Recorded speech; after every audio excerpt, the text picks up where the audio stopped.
Radio ISDB jusqu'au sommet. Fidèles auditeurs, auditrices de la web Radio ISDB, bonjour et merci de nous choisir. La grâce d'aujourd'hui dont Dieu nous fait encore preuve n'est qu'un don, et aujourd'hui nous avons plus qu'une grâce, l'honneur de recevoir dans notre émission Cœur des actualités de ce jour une association basée pour le bien-être tant des jeunes que des personnes âgées. Mais permettez que je puisse nous rappeler tous que petit à petit, nous nous tendons vers aussi plus de la moitié de ce mois de juin. Nous sommes déjà au 15 juin 2023. Messieurs, dames, merci de nous choisir sur la web radio ISDB, captable sur le www.radio.isdblomé.com, et vous avez la possibilité d'interagir avec nous à travers les numéros 70 18 55 55 ou à travers les différents directs que vous suivez sur notre page actuellement. Comme je le disais en début de cette émission, nous avons aujourd'hui la chance de recevoir dans Cœur des actualités aujourd'hui les responsables, pour ne pas dire les membres de l'association MLA. Je crois que c'est ça, je suis fidèle. Je crois que même si je ne suis pas fidèle, eux-mêmes sont là, ils pourront nous en dire plus. Alors, monsieur Marc Djakas, vous êtes aujourd'hui le secrétaire de l'association MLA. Voilà. Bonjour. Bonjour à vous. Vous allez bien? Oui, bien, merci, et vous-même? Tout le plaisir est pour nous. Alors, vous êtes accompagné aujourd'hui de madame Mouzou Mathilde, qui est un membre plutôt, autant pour moi, actif de l'association MLA. Madame, bonjour. Oui, bonjour. Vous allez bien? Je vais bien, et vous? Ça va très bien aussi. J'espère que vous passez un bon début on tend vers la fin de la semaine. Une bonne fin de semaine. Oui, ça se passe bien. Voilà. Vous êtes la seule femelle parmi les coqs qui sont là aujourd'hui. Mais bon, on va y arriver. Et juste pour annoncer qu'à la fin, nous avons aussi monsieur Kabia Jérémy, qui est aussi un membre actif de l'association MLA. Monsieur Kabia, bonjour. Bonjour monsieur. Merci beaucoup à vous d'accepter notre invitation. Merci à vous. La mise en ligne est assurée aujourd'hui par David Segbeaya Autor, le cadrage de nos caméras par Sixon et assisté par Tontiana. À la présentation de la technique, je suis Glory Oyini Ponton. Nous marquons une légère pause et nous revenons pour discuter avec les membres de l'association MLA. Radio ISDB, la web radio qui écoute la jeunesse en vous.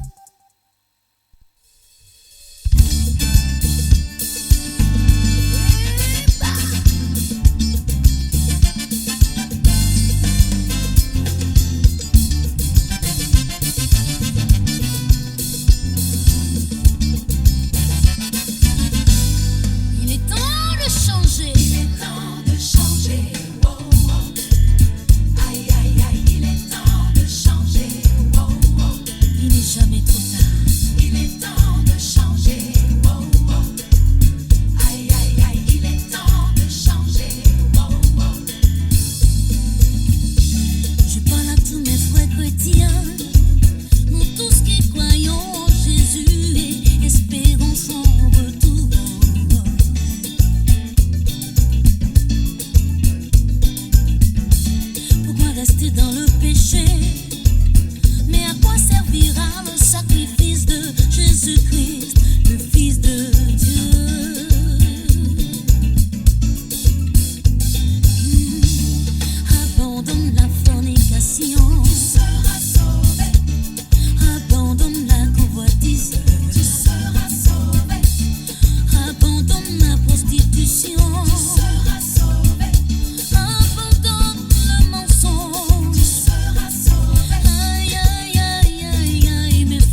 radio qui écoute la jeunesse en vous.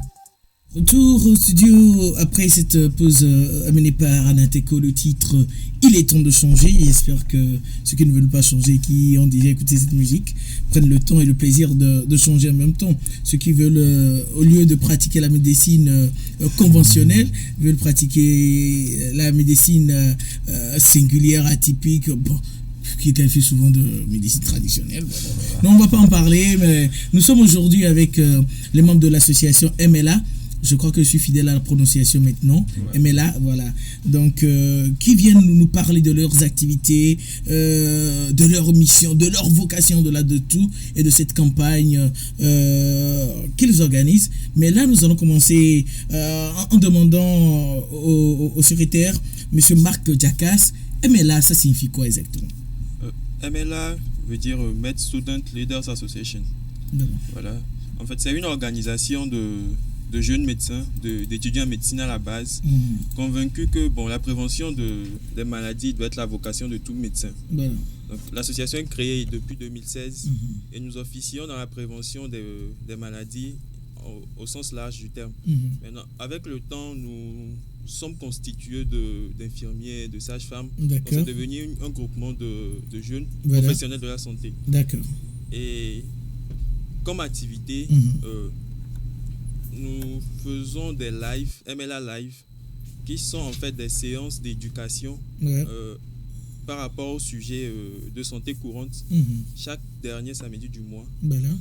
Nous sommes aussi, nous intervenons sur des événements, comme cette année, nous avons été invités par le World Tech Makers de Google pour sensibiliser les jeunes femmes sur l'obésité et dépister les facteurs de risque cardiovasculaire. Nous communiquons également avec les jeunes apprenants pour partager nos expériences avec eux. Nous avons récemment fait avec le Média Africain une séance d'éco-junkie couplée à un dépistage de facteurs de risque cardiovasculaire. Et voilà, en gros, nos activités. Nous avons effectué récemment aussi un bilan rénal pour permettre à la population de voir un peu l'état de leur rein. Nous avons aussi la tournée rose, MLA Tour Rose. C'est une campagne de sensibilisation et de dépistage et d'ateliers pratiques plutôt sur l'auto-examen de sein pour prévenir le cancer du sein. Et à la suite de cette tournée de sensibilisation, nous organisons des campagnes de sang pour disponibiliser le sang à ces femmes-là qui souffrent. Et nous organisons aussi un gala, dit le Gala Rose. Le Gala Rose, j'en ai eu écho l'année passée. Voilà. Avant d'en arriver au Gala Rose, que j'ai beaucoup apprécié, je crois que c'était avec Dr Beauty Sodoken, voilà. Voilà. Mais pourquoi, lorsque vous parliez de l'obésité, vous m'aviez vu, vous avez souri?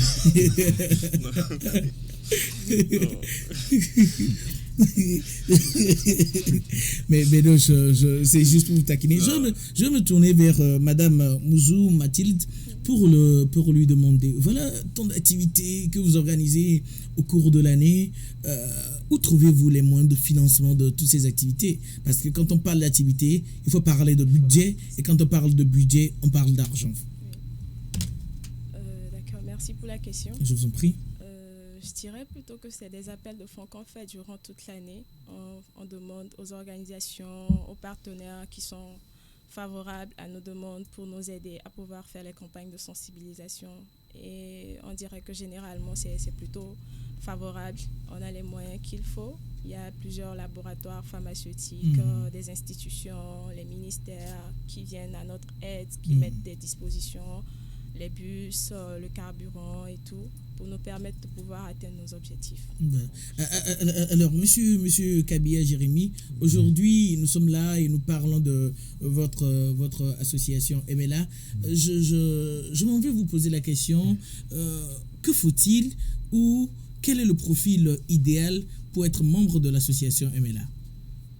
Bon, je vous remercie pour la question. Au fait, il n'y a pas de profil spécifique. Comme le secrétaire général vient de le dire, c'est une association qui englobe en grande partie les étudiants en médecine, que ce soit de la 2e année jusqu'à doctorat, même les 2S même font partie de notre association.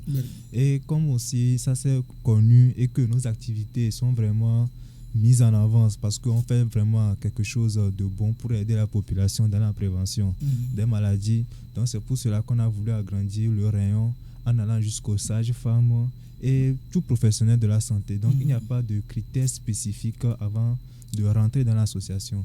Si je peux me le permettre moi-même, j'en fais partie il n'y a pas vraiment longtemps, mais les activités qu'on mène et puis les choses qu'on fait, vraiment, c'est très intéressant et ça aide vraiment dans la prévention de nos maladies tropicales ici. Merci. Voilà, ça aide vraiment dans la prévention des maladies tropiques. Vous utilisez souvent des termes techniques que beaucoup ne semblent pas comprendre. Même moi, je vous dirais un peu de mettre un peu d'eau dans votre vin et d'aller plus facilement pour qu'on puisse vous suivre parce que nous ne sommes pas tous des étudiants, des professionnels de la médecine.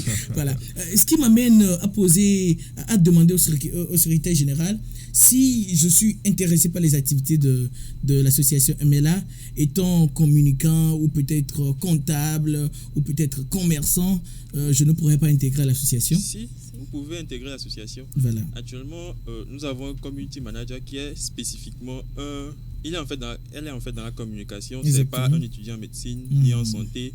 Nous avons des membres qui ne sont pas forcément dans le domaine de la santé. Tant que la personne a quelque chose ou bien est intéressée par nos activités et aimerait apporter son grain de sel à la prévention de la maladie, ça va, il peut intégrer l'association. Alors, Madame Mouzou, au cours de vos activités, sentez-vous que les populations que vous approchez sont intéressées par ce que vous leur proposez et quel est le retour ou l'inventaire qui se fait après chaque activité? Je dirais que depuis qu'on a commencé les activités, surtout avec le MLA Tour Rose qu'on organise, je dirais plutôt que depuis qu'on a commencé les activités, les campagnes de sensibilisation, surtout le MLA Tour Rose qu'on organise en octobre, les activités sont plutôt, je dirais, positives, les retours sont positifs. La population est attentive et on remarque qu'il y a des informations que la population n'avait pas et qu'on a le pouvoir de leur apporter, l'occasion de leur donner. Et ils sont plutôt favorables à nos informations, attentifs, à poser les questions et tout. Et on constate qu'il y a de l'évolution. Il y a de l'évolution. On voit que nos campagnes de sensibilisation ont un impact sur ce qu'on veut faire. Voilà. On constate que tout ce que vous êtes en train de faire a un impact. Aujourd'hui, Monsieur Kabia, pouvez-vous nous dire que vous ne rencontrez pas des difficultés dans l'exercice de votre vocation, si on peut le dire ainsi? Bon, comme toute activité, il y a toujours des difficultés. On rencontre toujours des difficultés. Et ici, bon, comme vous l'avez constaté, c'est que nous allons vers la population pour donner une information. Et en tant que tel, la difficulté ici, c'est que ce n'est pas tout le monde qui est à l'écoute. C'est ça, ce n'est pas tout le monde qui est à l'écoute, ce n'est pas tout le monde qui est réceptif envers ce qu'on leur apporte. Comme message. Voilà, ce n'est pas tout le monde qui accepte. Mais on lutte contre ça aussi. Il faut prendre vraiment son temps d'expliquer et d'arriver à captiver l'attention de la personne à qui tu veux transmettre l'information pour qu'il puisse comprendre et saisir l'importance de ce que tu lui amènes. Donc, comme problème ou bien comme défi, c'est ça, aller vers la population et lui donner l'information qu'il faut. Merci. Voilà. Alors Madame Mouzou Mathilde, puisque vous êtes la seule dame, permettez que je puisse vous appeler souvent. Alors, dites-nous, vous organisez des levées de fonds, vous organisez des activités. Donc, à part le financement des activités, les petites recettes que vous avez, vous investissez dans quoi encore? Souvent, on fait des campagnes de dépistage. D'accord. Et généralement, c'est pas vraiment gratuitement. On fait ça à bas prix pour permettre d'avoir un peu d'argent dans la caisse. D'accord. Et il y a aussi les frais d'adhésion des membres qui permet aussi d'avoir des sous. Mais vous ne nous aviez pas dit ça. Par exemple, si quelqu'un veut intégrer l'association, quels sont les frais d'adhésion? Peut-être je serai membre à la sortie de cette émission. En fait, pour intégrer l'association, il faut avoir à donner son temps. Il y a bien évidemment des frais d'adhésion qui constituent en fait les fonds de base de l'association. Voilà. Et ça permet en fait de financer certaines de nos activités.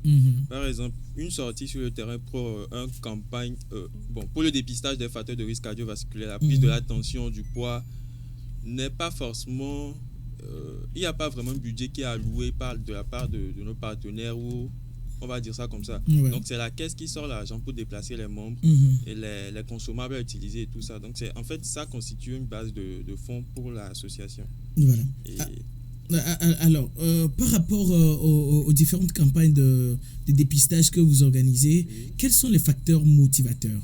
C'est-à-dire, qu'est-ce qui vous motive à attaquer aujourd'hui, à lutter contre une telle maladie? Parce qu'on sait qu'il y en a beaucoup, mais les quelques-unes dont vous faites la lutte, qu'est-ce qui motive cette lutte? En fait, pour le projet bilan rénal, le bilan minimum, normalement, chaque individu, on se dit, devrait faire un bilan de santé de manière annuelle. Mais le coût de ces bilans est un peu, disons, élevé pour la population. Donc, nous avons fractionné ces bilans tout au long de l'année. Nous faisons de manière trimestrielle. Le premier trimestre passé, nous avons fait le bilan rénal.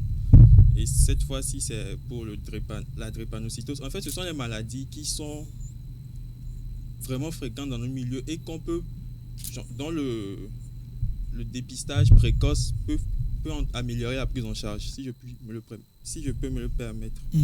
Donc c'est un peu ça les maladies sur lesquelles nous attardons. Voilà, nous nous attardons, voilà. Voilà. Alors dites-nous aujourd'hui, nous savons que vous êtes basé à Bekota. Est-ce que vos activités ne se limitent qu'à la commune du Golfe 1, sachant bien que Bekota c'est dans la commune du Golfe 1, et vos activités s'étendent à toutes les communes du Togo ou comment? Nos activités sont nous avons même des antennes à l'international en fait.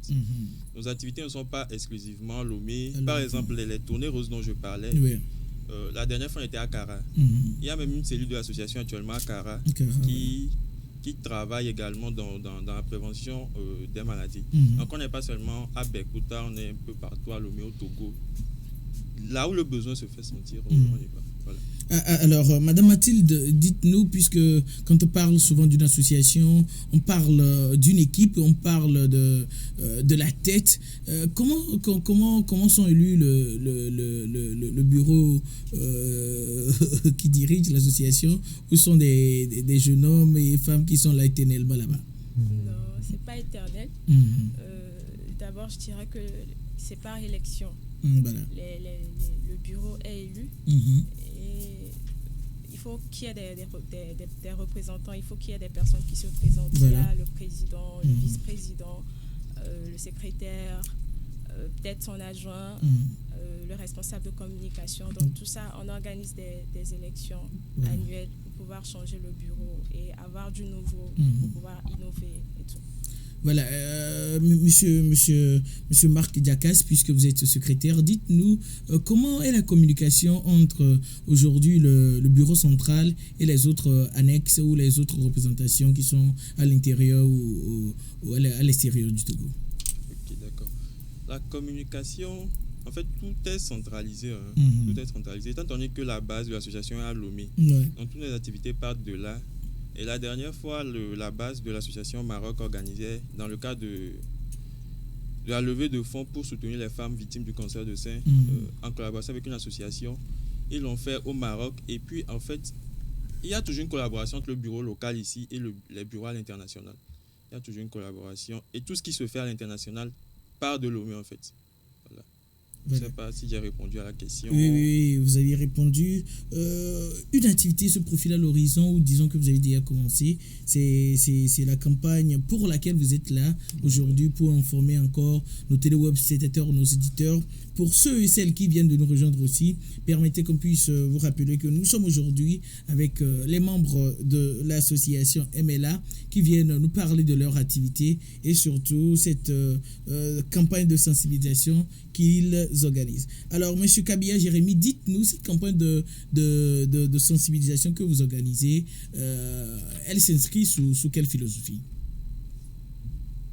Bon, si je peux faire court, cette campagne de sensibilisation, au fait, c'est dans le but d'amener la population à prendre conscience de certains risques. Parce que là, comme on le dit, prévenir vaut mieux que de guérir. Exactement. Et si on prend par exemple le thème du sujet que nous avons apporté aujourd'hui, bon, il est préférable d'en savoir plus sur la maladie pour mieux la combattre. Plus on en sait, parce que, bon, tout à l'heure, on va vous faire le plan, on va vous parler un peu de ça. Il y a un passage qui engage le rôle parental. Donc ça veut dire que mieux tu en sais sur la maladie, mieux tu peux la combattre ou bien mieux tu peux la prévenir. Donc c'est pour cela que nous sommes là devant vous aujourd'hui pour vous présenter en briefing un petit résumé, si je peux le dire, sur la drépanocytose que nous avons apporté. Merci. Alors Mathilde, vous êtes là pour nous parler de la drépanocytose. C'est quoi la drépanocytose? Pour faire simple, je dirais que la drépanocytose, c'est une maladie génétique héréditaire qui affecte le globule rouge. Plus précisément, le principal constituant que ça affecte, c'est l'hémoglobine. Et quand je dis par héréditaire, c'est que ce sont les parents qui transmettent ça à l'enfant ou bien à leurs enfants. Ce qui entraîne la maladie, c'est qu'il y a une mutation au niveau de la chaîne génétique de la personne et que normalement les globules rouges ont une forme sphérique, discoïde, elles sont rondes. Ça commence encore les thèmes techniques là. Mais allez-y. Non, bon, je vais dire, c'est comme une pièce d'argent. Voilà. Les globules rouges, elles sont comme des pièces d'argent dans la normale. Mais au niveau du drépanocytaire, elles sont lunaires. C'est comme un croissant de lune ou une banane ou quelque chose comme ça. Donc c'est pathologique. Et quand il y a ces globules rouges-là comme ça entraîne des symptômes chez la personne. Et généralement, c'est une maladie qu'on découvre très tôt chez l'enfant. C'est une maladie qu'on découvre dès l'enfance.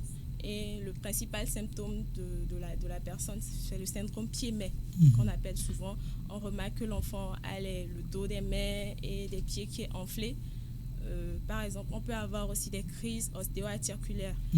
Généralement, les enfants disent que j'ai mal aux os, j'ai mal dans les articulations, au niveau des articulations des genoux, de la hanche, au niveau du cou, des poignets.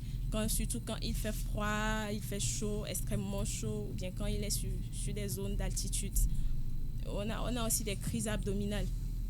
L'enfant a tellement mal au ventre. C'est des douleurs qui sont généralisées au ventre, à l'abdomen. À part ça, l'un des principaux signes aussi, il y a l'anémie que nos parents peuvent remarquer très, très fréquemment. On remarque que l'enfant est pâle. Les parents disent souvent des diarrhées. Et on a au niveau des yeux, c'est blanc, la paume des mains, au niveau de la plante des pieds, c'est tout blanc. Donc, ce qui entraîne l'anémie, c'est que les globules rouges, normalement, dans l'organisme humain, font 120 jours avant de mourir. Mais chez le drépanocytaire, ça fait juste 30 jours. Donc, ce qui entraîne qu'il n'y a pas le temps aux globules rouges de se régénérer et de donner assez de sang à l'enfant. Donc, l'enfant fait une anémie chronique. Bon, à part ça, je crois, s'il y a des trucs à ajouter, il y aura mes collègues qui vont ajouter. Donc. D'accord.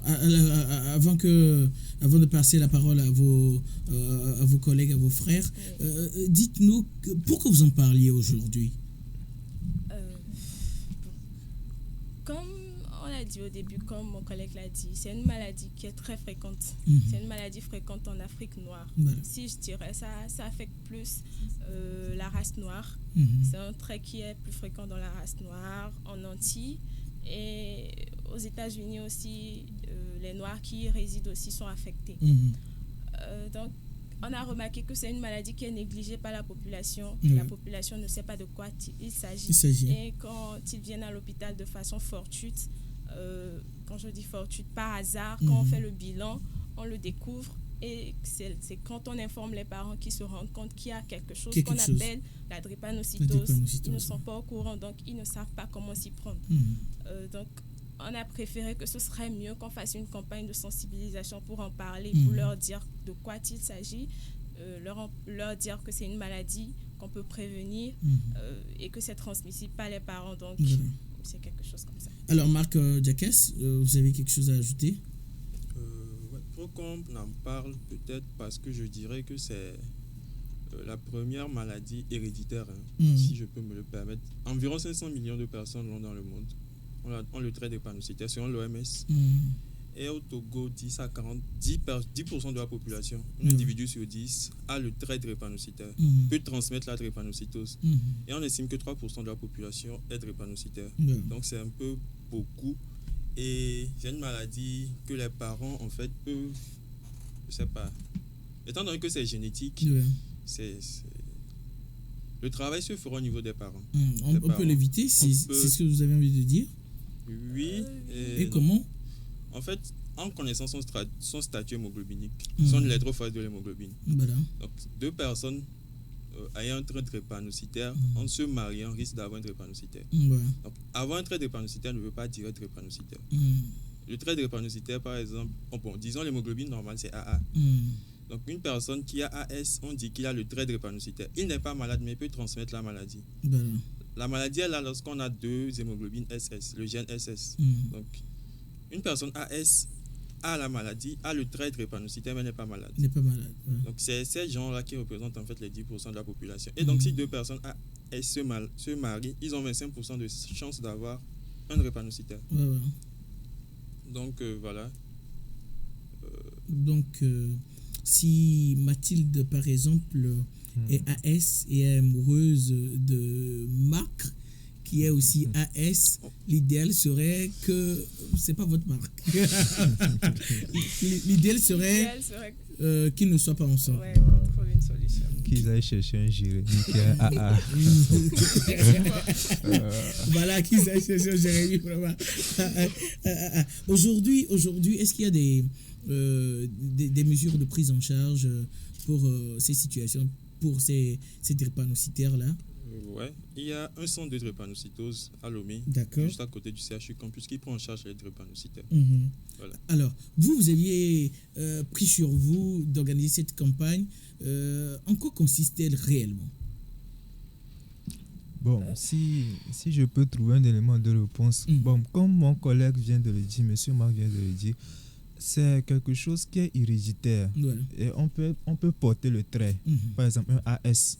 Mais c'est ce qui nous amène aussi à chercher quoi? Il faut connaître son électrophorèse, son statut hémoglobinique. Ça veut dire qu'il faut savoir si tu es AA, tu es AS ou bien SS. D'accord. Avec ça, bon, non seulement tu préviens ton foyer au fait, parce que si tu es AS et tu te croises avec quelqu'un qui est AS aussi, soyez sûr que vous avez des risques, au moins, je dirais, 1 sur 4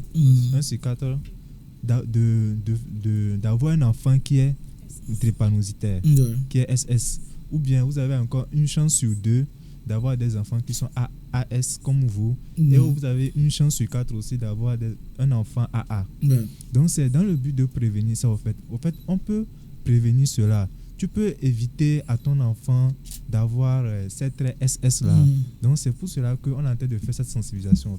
Au fait, le but même, c'est que chacun puisse connaître son statut hémoglobinique, comme je viens de l'expliquer, si tu es AA, AS ou bien SS, et d'agir en conséquence de cela, de choisir ton conjoint en fonction de cela, parce que c'est très important.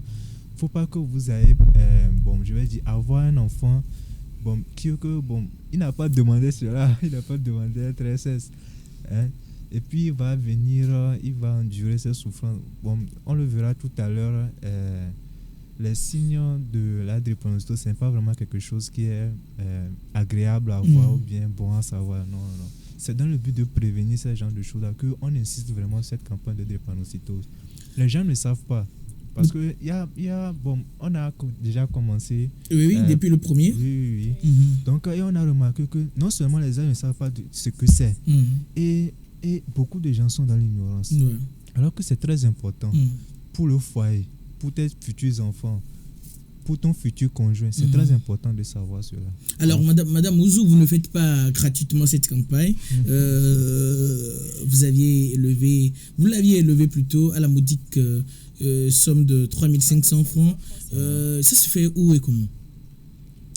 Pour le moment, on est dans la période d'inscription. D'accord. On a mis un lien à disposition. On a commencé depuis le 1er. Où peut-on trouver ce lien? Sur nos canaux. Sur nos canaux. D'accord, donc voilà le nom de vos différents comptes sociaux. Oui, voilà. Med Student Leaders Association, on est sur Facebook, Twitter, Instagram et TikTok même. D'accord. Donc il y a les liens là-bas. D'accord. L'inscription se fait en ligne par WhatsApp. D'accord. Et donc on a des cliniques partenaires un peu partout à Lomé. Il y en a même à Cara. D'accord. La personne s'inscrit et en fonction de sa zone d'inscription, l'oriente vers une clinique qui le prend en charge. Et voilà. D'accord. Soit vous vous inscrivez par lien ou soit vous vous inscrivez par WhatsApp. Si je décide aujourd'hui de m'inscrire par WhatsApp, quel est le contact idéal? Vous pouvez appeler le 92 29 47 01. Vous répétez s'il vous plaît. 92 29 47 01. Ou aussi le 92 88 22. Voilà. Alors, après l'inscription, il faut combien de temps avant de connaître son statut hémoglobinique?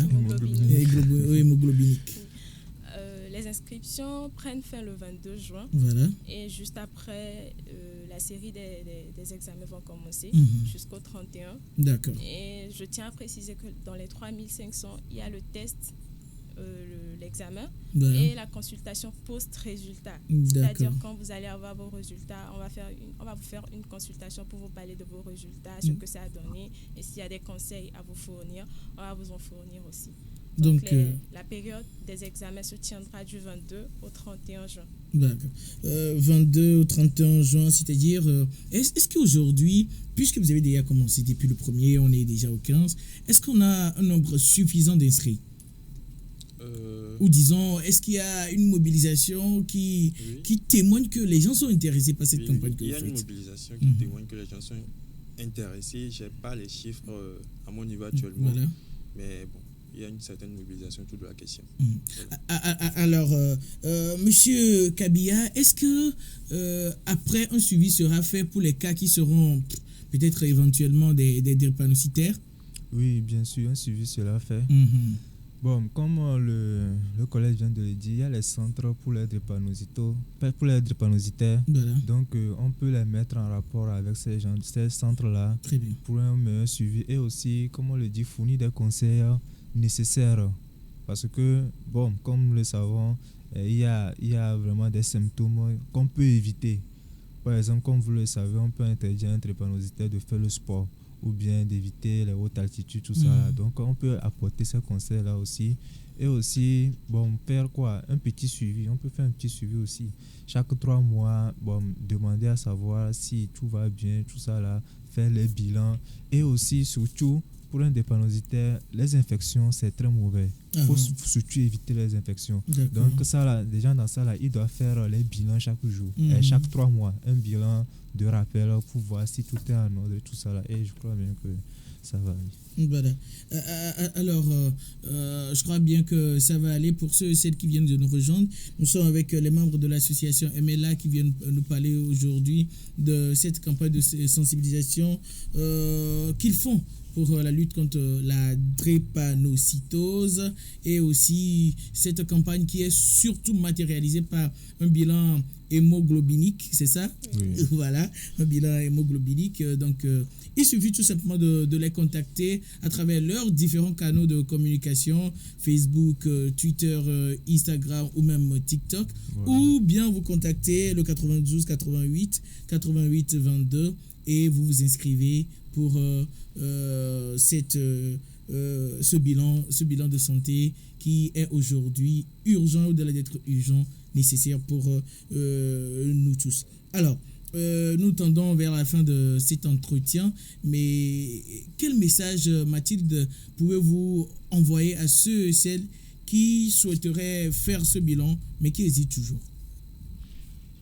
Merci beaucoup. Je dirais que cette campagne de dépistage ne concerne pas uniquement les membres de l'association qui ont décidé de lutter pour cette cause. Voilà. Ça concerne tout le monde, toute la population. C'est à toute la population de s'y mettre. Exactement. Si on veut vraiment diminuer les chiffres de cette pathologie. Et que je les incite je les incite à faire ce test pour connaître leur statut hémoglobinique. Ce n'est pas une maladie qu'on doit prendre à la légère. On doit préserver l'avenir de notre génération et ne pas leur infliger comment je dirais ça, des douleurs atroces, des peines atroces, parce qu'ils n'ont pas demandé ça. Donc, ce serait mieux. Et de nous éviter aussi ces peines-là, parce que quand les enfants souffrent, les parents aussi en souffrent. Donc, ce serait bien qu'on fasse de notre mieux pour faire ce statut hémoglobinique qui est très moins cher par rapport aux autres centres. Voilà. Alors, Monsieur Marc Diacas, je rappelle que vous êtes secrétaire de la MLA et vous êtes là aujourd'hui pour nous parler de votre mission, de votre vocation, de vos activités surtout. Résumez-nous en quelques lignes en EV tout ce qu'on vient de brosser en français et ce que vous faites concrètement. Ok. Bon, il y a des associations. Bon. On a deux, l'association. Il y a l'association, il y a des MLA. Il y a l'association des MLA. Il y a Tina Télé Doko. Voilà, Agbulm la Minti. Voilà, Agbulm la Minti. Voilà, Keno Pokaba. Voilà, Tédé. Voilà. Et donc, on a mis tension, diabète, cancer de sein, les cancers et lolo sport. Voilà.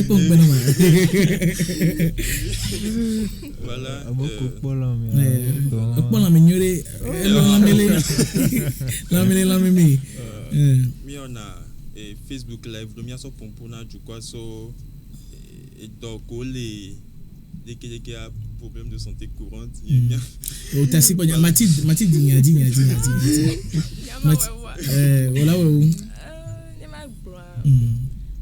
association Akbona et donc les tompona du coin souvent c'est les Québec plein attention diabète cancer surtout et nous avons cancer de sein et donc quelque fifi que mi va que drépanocytose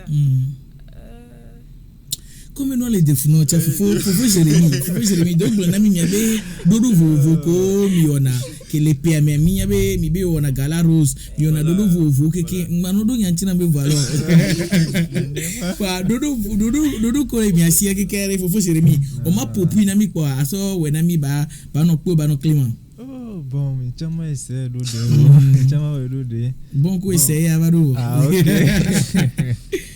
Bon, il y a ce que bon, amokole kuma blen wa il y a des activités wa, il y a des wa et les plus et les noa il y a ce que il y a montine anya et mukele wa Jean c'est vidéo ah ouais kumba va d'autres pays comme maté so donc mi on a mi tona mo bo mi na kupopo mi a pompo so donti miato miano gbo amoko tension ku diabète anti mia hoena o mia suivre enyo kombe ko doko mi do na do pona miare e mi ebe do mi lo fifidien asokoto jinamu agba so peda mu nti be wanya wabe ehua be asukwasi ya olate chama deke dodo wan eledo iyo la pogomele deke be dodo miare nene ola leda sikudo fike olate lo nkole na pogomele nene be dodo mi le don ko jibe deke be dodo wa otike mi la ben keke gbanto a eye mi to edi eye yawo nu le otike mi la ben keke blave vove bo mi na mianya vitu kwide yovu gbeto mi va de donc on a bien nous duinti lui avec bemi donc et dans les bénis que des vieux on a leur be dilogbo d'accord et nous la ibe e humebe nkina na miabe hono na dia e bo be hemoglobine e nana e godwa e nti doale e o honele dilogbo e tola hodile togba hodile nogbo nenyi be e to doale nti alo e do doabe e lenviale e to agbo ke je o la te do e chanvoa e do manunti ne e lenti o amevia e mi gbo ssa e na doala nunti donc ne asok bin ne bi no agbo nti mi do yekebe dodo ani ne mi a di jukwa go mi ape jukwa ti wa tenya wa be statut hémoglobinique voilà ne wa tenya de ki wa oli wa be chanchan do ne nga aba ti wa ro ko ju voilà wa no la o de ki dodo de kula la ti mi abe page oli donc information les funalo yomianto il y avait nombre 92 88 88 22 voilà que les mianti et ouais donc il y avait nombre ni blachi le kevo blani voni blani voni blave vove quoi ye migbe ogbe pour kanami quoi ola de miadi merci bien aux membres de l'association MLA qui parlent très bien français mais ont des difficultés à arriver mais bon on le comprend aussi mais ils sont aujourd'hui là pour ils nous ont parlé de leur association, de leur mission, de leur vocation, des activités qu'ils font et nous en sommes contents, heureux parce qu'ils ont accepté notre invitation et surtout ils nous parlent de cette campagne de sensibilisation pour connaître pour faire le bilan hémoglobinique et qui a déjà commencé depuis le 1er de ce mois et qui s'arrêtera le 22 juin. Alors, vous avez la possibilité de faire l'inscription au prix, disons, à la somme modique de 3500 francs. Et vous pouvez vous inscrire à travers les différents liens que vous trouverez sur leurs différents comptes, que ce soit Facebook, Instagram, Twitter et même TikTok. Vous pouvez aussi leur écrire à travers WhatsApp sur le 92 88 88 22. Monsieur Marc Diakas, si nous devrions terminer cette émission, quels seront vos mots de fin? La drépanocytose est une maladie qu'on peut éviter, si je peux me le permettre. Donc, connaître son statut hémoglobinique va permettre à ce que chacun lutte à son niveau pour réduire les nouveaux cas de drépanocytose au Togo. Voilà, merci beaucoup. Voilà. Je terminerai avec Mouzou Mathilde. Là, je me tourne vers Kabia Jérémy en mot de fin. Oui, bon, comme mon collègue vient de le dire, le meilleur moyen, la meilleure prévention contre cette maladie, c'est de connaître son statut hémoglobinique. C'est vraiment le meilleur moyen. Connaître ça, c'est non seulement, comme vous savez, pour vivre aussi un peu dans un foyer, il faut que les enfants aussi se portent bien. Parce qu'on voit aussi le stress engendré par l'enfant. À chaque fois, il fait des crises, tout ça là. Ça crée aussi des stress chez les parents. Donc, pour vraiment équilibrer tout ça et vivre en paix, si je peux le dire ainsi, il faut vraiment lutter contre cette maladie. Et le meilleur moyen, c'est de connaître son statut hémoglobinique. Merci. Voilà. Madame Mouzou Mathilde, avant que vous nous donniez votre mot de fin, y a-t-il beaucoup de femmes dans l'association? Oui. Beaucoup? Il y a beaucoup de femmes. Vous faites 50%? Ah, c'est bien alors. Même la présidente de l'association, c'est une dame. Donc c'est très bien. Voilà. C'est très bien. Alors, si nous devions terminer cette belle émission, quels seront vos mots de fin? Je finirai en disant à la population de faire de son mieux pour connaître son statut hémoglobinique. Parce qu'à travers cela, on offre une meilleure qualité de vie à nos enfants, à nous-mêmes. Et ça permet aussi d'éradiquer en quelque sorte, pour ne pas dire terminer avec la maladie qui est la drépanocytose. Et je les incite à venir faire le test massivement, qui est très, très moins cher, à la maudite somme de 3500 francs CFA. Voilà. Merci beaucoup à vous, chers membres de l'association MLA, d'avoir accepté notre invitation dans Cœur des actualités de ce jour. Je tiens à rappeler aux professionnels désireux de renforcer leurs compétences ou aux personnes voulant acquérir des compétences professionnelles que l'Institut supérieur Don Bosco reprend avec les cours modulaires. Les formations modulaires pour vous, c'est en juillet 2023. Vous avez, pour participer, la condition elle est très simple, avoir au minimum le niveau première. C'est-à-dire, vous aviez eu le BBC, et voilà, vous avez fait un peu, vous êtes reposé. Vous êtes en première, que vous continuez. Vous avez la possibilité de participer à cette formation modulaire. Alors, cette formation modulaire, comme vous le saviez bien, va aborder les modules suivants. Production et réalisation d'un reportage, photographie, infographie et community management, création musicale, animation radio et télévision, journalisme. Voilà. Pour toute autre information, vous pouvez contacter le 70 18 55 55 ou vous rendez au secrétariat de l'Institut supérieur Don Bosco pour d'amples informations. Le cadrage de nos caméras a été assuré aujourd'hui par Sirson, assisté par Tantiana la stagiaire. La mise en ligne assurée par le David Autor Segbeaya, le maître de la communication de l'Institut supérieur Don Bosco. La couverture photo est aussi assurée par Sirson. À la technique et à la présentation sur Glory Ohini Ponton. D'ici là, portez-vous bien, restez fidèles et profitez toujours de la plus jeune des radios, Radio ISDB. Portez-vous bien, ceux qui ont déjà mangé, bonne digestion. Il est déjà presque 16h, ceux qui n'ont pas encore trouvé, n'oubliez pas que l'Éternel restera notre berger. Bon après-midi et bon début de soirée. À vous. Parce que le savoir-faire et la compétence vous ouvrent des portes de l'emploi, l'Institut supérieur Don Bosco s'est doté du plus grand studio d'école pour votre licence professionnelle en communication multimédia. Un studio de production musicale, une radio scolaire pour les applications au métier de la radio,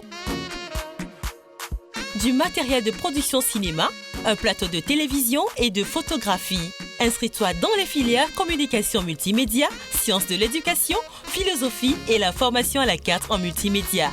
Contact +228 93 08 80 80 98 87 97 27. Quartier à Kodesewa, boulevard Mobutu, Seko, Lomé, Togo. Auditeurs, auditrices, web téléspectateurs de la web radio SDB, bonsoir. De la vision de la part des artistes.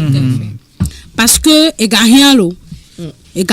Milan a kudola poga la so carrière. Fifia mia artiste do que boss do sona gaduna gomena mia. Vous ne foutez rien. Vous nous foutez la honte. Téléspectateurs de la radio ISDB, pour ce tout premier numéro de cette deuxième saison de votre émission Rec and Clap. Cette émission qui a pour objectif de vous parler du 7e art.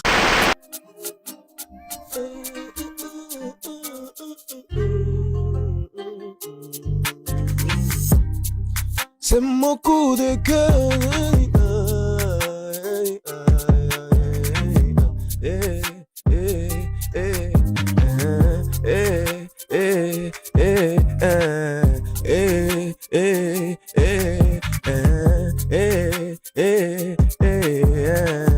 Di venha lolo venha agbe venha lolo vont venir. Bien chers auditeurs et internautes, nous sommes dans le cœur des actualités. Yes, de babanyana yok blon la yako. Klendo yupanyana yok blon la yako. Mberegbe yo degbe fare yo tai. Nuba na yo vo choka pomono da yo. Bale vivi ma ubolu. Baba mesi o chuto e o manu semoa. Mabanya vivio o timia nulo.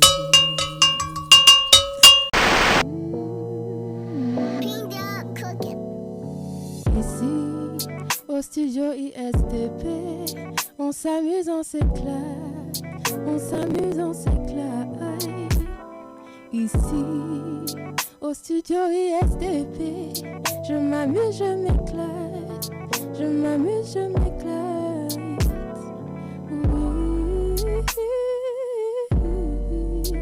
Oui, oui. Auditeurs, auditrices, fidèles téléweb spectateurs, bonsoir à vous, bon début de semaine et j'espère que vous avez passé une agréable journée.